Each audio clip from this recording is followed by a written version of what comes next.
Assalamualaikum warahmatullahi wabarakatuh. Berjumpa lagi dengan saya di Kupontoro Channel yang membagikan tips-tips seputar merpati dan serba-serbinya.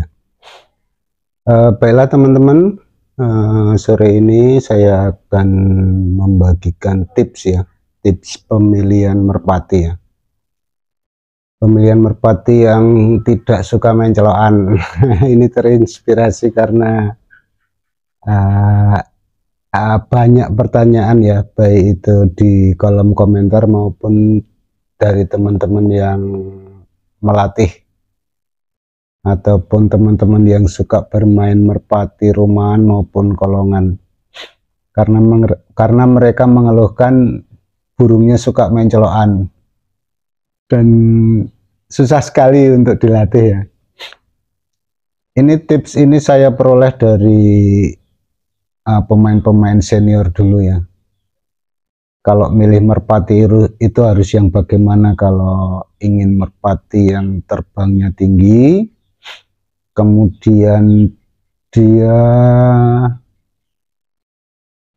senang terbang, senang mabur. Senang mabur itu kalau dipadankan dengan bahasa Indonesia itu dia rajin terbang lah gitu ya.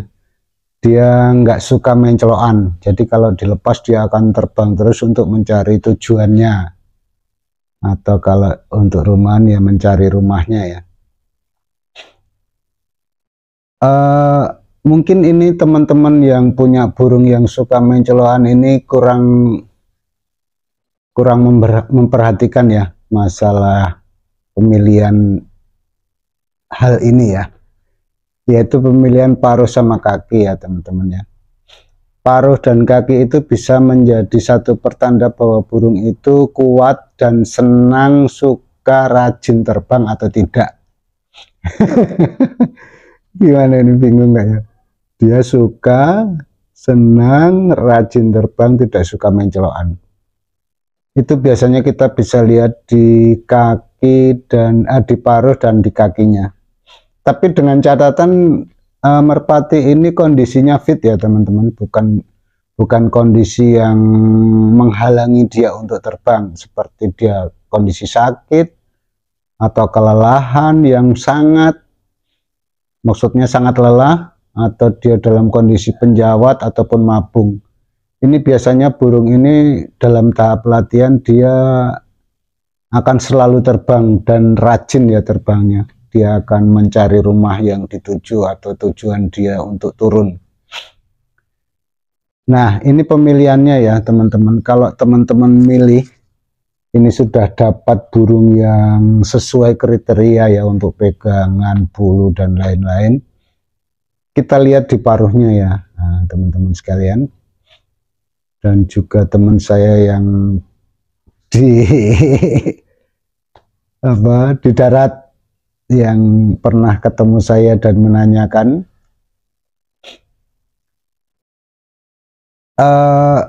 paruh itu sebaiknya cari yang kering ya teman-teman. Dia sudah tipis, kemudian nanti di hidungnya itu akan terlihat putih, itu biasanya burungnya kering. Maksudnya paruhnya kering. Dan nanti di paruhnya itu akan tampak seperti pecah-pecah ya. Kayak ada garis-garis gitu. Dia seperti dikasih bedak atau ada kapurnya di paruh itu pertanda dia paruh kering. Itu juga menentukan nanti dia gampang diklepeknya atau enggak. Itu salah satu penentunya. Yang paruh tipis kering itu ya. Walaupun dia agak tebal tapi kering, biasanya juga akan suka terbang ya, atau rajin terbang, enggak akan mencelok-mencelok. Kemudian di kakinya teman-teman. Kalau teman-teman ingin mencari burung bahan, baik itu di pasar ataupun di ternakan, biasanya kalau di ternakan memang rata-rata kakinya kering. Saya perhatikan kalau yang burung-burung yang katanya ada terah itu rata-rata kakinya kering ya, paruhnya juga kering, tipis kering, kemudian kakinya juga kering.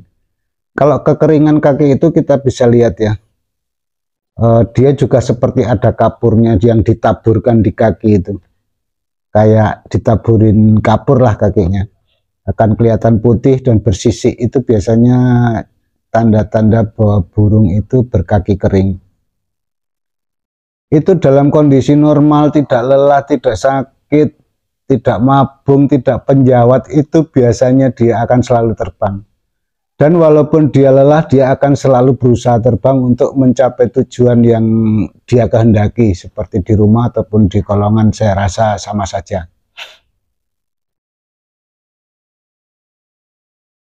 Karena itu biasanya burung yang kaki kering itu karena ada unsur Jawanya ya. Biasanya karena ada unsur Jawanya. Dan dia biasanya kakinya akan agak gemuk sedikit. Tapi kalau enggak juga ada juga yang lentik panjang kering, itu juga banyak. Nah biasanya kalau dalam pemilihan burung di rumah untuk tinggian rumahan itu kakinya cari yang pendek, jarinya maksudnya, jarinya yang pendek tapi lentik. Itu biasanya dia rapi ataupun agak sedikit kasar sedikit ya, enggak kasar sekali. Kalau kita memilih yang jari-jarinya agak gemuk itu biasanya nanti ngepernya agak lama ya, pak nemplak gitu. Itu biasanya karena unsur Jawanya terlalu banyak, walaupun dia dari atasnya tinggi langsung turun kenceng, tapi biasanya kalau kakinya agak gemuk dia akan agak ngeper gini untuk mencolok di bubungan rumah ataupun di bawah. Itu ya teman-teman, kalau untuk kolongan sebaiknya teman-teman cari yang jarinya kurus, lentik gitu ya, yang panjang. Itu biasanya nanti dia cenderung rapi, agak kasar, atau bahkan mungkin bisa kasar. Itu kalau yang saya perhatikan. Dan juga rata-rata burung-burung yang untuk lomba itu saya lihat seperti pas lomba yang lalu, dan juga kemarin saya sempat lihat sebentar itu, saya dekat di lapaknya, saya perhatikan oh rata-rata memang kakinya kering dan rata-rata juga lentik. Ada yang jenis kaki panjang maupun kaki sedang, bahkan ada juga yang agak pendek saya lihat ya. Tapi rata-rata mereka tetap memilih kaki yang lentik dan kering. Untuk paruh juga kayaknya rata-rata kering, itu yang kenceng-kenceng itu. Dan rata-rata unsur Jawa grusiknya itu tampak sekali ya. Tampak sekali di muka, kepala, paruh, sama rata-rata tongkrongannya itu juga keren ya, proporsional. Dan burungnya juga nggak terlalu besar kalau untuk kolongan saya lihat ya.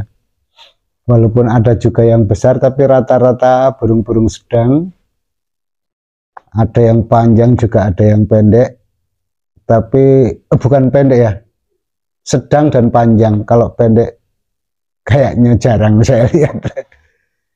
Itu ya teman-teman, ini sebagai referensi saja, dan atau bisa juga untuk apa ya, semacam ingin mencoba kalau kakinya kering, paruhnya kering, kalau untuk rumahan bagaimana, untuk kolongan bagaimana. Karena saya rasa sama saja ya, itu kan yang menentukan faktor latihannya ya. Kalau dari pihak kita latih di rumahan, walaupun itu terah burung rumahan, kalau kita telaten sabar dari dekat ya, dari dekat rajin sabar, itu saya rasa dia akan bisa untuk kolongan. Walaupun nanti kadang-kadang agak apa ya, agak ketinggian ya, terbangnya agak tinggi sekali, suka bablas atau bagaimana, nanti satu saat kalau kita anakkan, kita silangkan dengan yang terah untuk kolong, tetap saya rasa jadi. Yang penting kita berani mencoba dan berusaha sabar telaten untuk melatih ya teman-teman. Itu ya untuk burung yang senang terbang, tidak suka mencelokan, coba teman-teman pilih yang paruhnya kering, kakinya kering ya. Saya rasa itu nanti walaupun dia asal belum lelah sekali, itu saya rasa dia akan terus terbang walaupun sampai kamplek-kamplek gitu, tapi nggak terlalu ya kamplek-kampleknya. karena biar bagaimana dia juga makhluk hidup yang begitu merasa lelah akan istirahat. Tapi kalau untuk yang kaki kering ini dia agak tangguh untuk terbang, tidak akan suka nemplok, dan dia tidak malas lah istilahnya, tidak malas untuk terbang.